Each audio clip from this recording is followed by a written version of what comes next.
Texas ranchers are preparing for the worst as New World Screwworms crawl up to the border from Mexico. 25 News Now reporter Trenton Whiting joins us to share the biggest concerns for the beef and cattle industries. Trenton?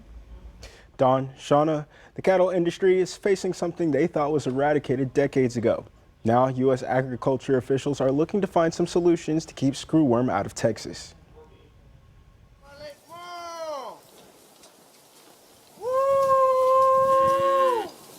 The dog days of summer bring hard work for Texas cattle ranchers, but an old threat is re-emerging from the south for the first time since the 1960s. And that's New World Screwworm. It's traveling its way through Mexico and getting close to the border.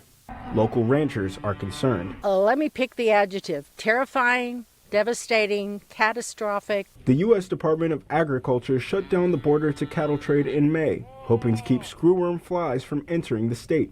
But the industry could still be in jeopardy. If the screwworm crosses the border and we're into Texas, it is a monumental effect.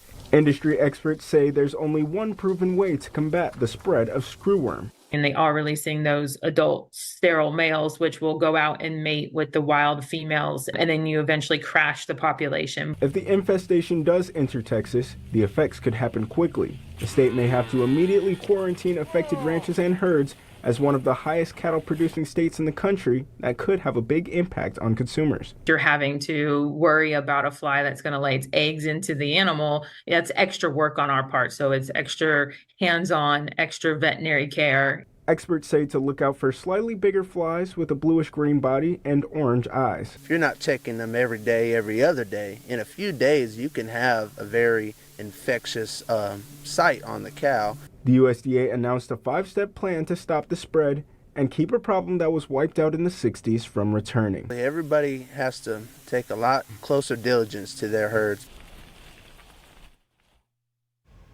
The Victoria Crossroads Independent Cattle Association will host a meeting discussing the impact of screwworm and treatment options.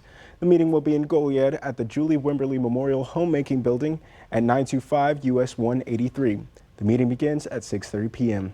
The USDA will be keeping close tabs on the screwworms as they approach the border. At last report, the insect was seen just 370 miles from the border. Don, Shauna, back to you.